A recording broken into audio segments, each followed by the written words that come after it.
So I'm just going to talk a little bit about the structure of the brain and how Pesso Boyden works with the brain.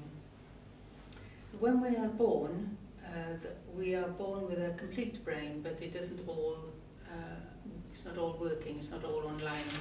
So the brain itself, this is very simplified obviously, is in three parts.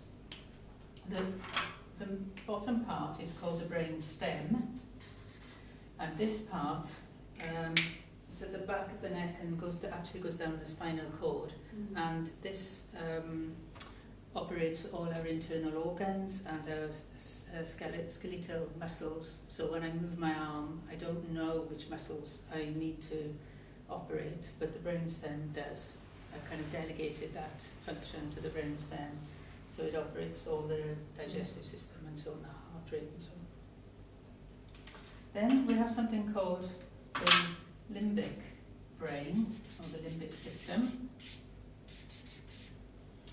And this is right in the center of the brain system, and it holds all the emotional patterns that we have developed over the years.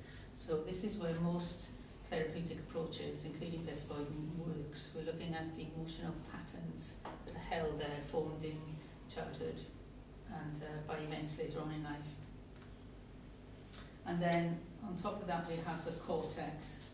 This is where all the rational thinking happens, the rational processing. This is where all the grey matter is. And so when you see a picture of the brain and you see all the little wrinkles, you're looking at the outside cortex.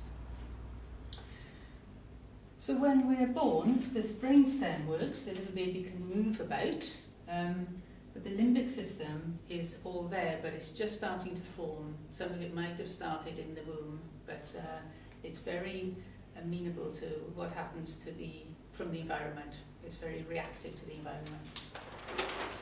So in the cortex, we have a whole load of individual brain cells. I believe there are billions. I don't know who counts them, or exactly how many billions there are, but there are billions of them.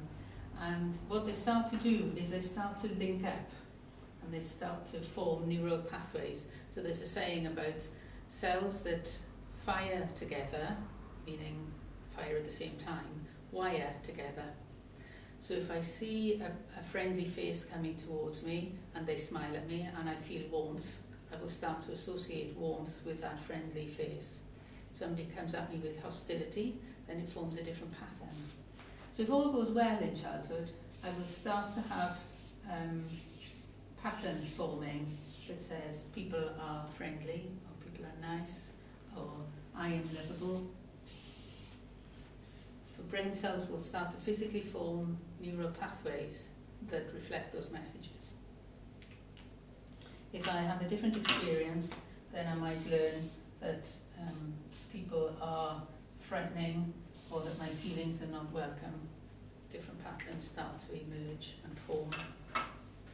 And so what Pesso Boyden does as a method is start to connect up these kinds of patterns. So in the reversals and the antidotes that we create, we start to rewire the brain in a much more positive way. So this wiring may still be there, but it becomes less important. This becomes more influential of our feelings and our choices in life and our behaviour patterns. So that's why we are creating these hypothetical situations and putting them back in the past, because this is what we needed when we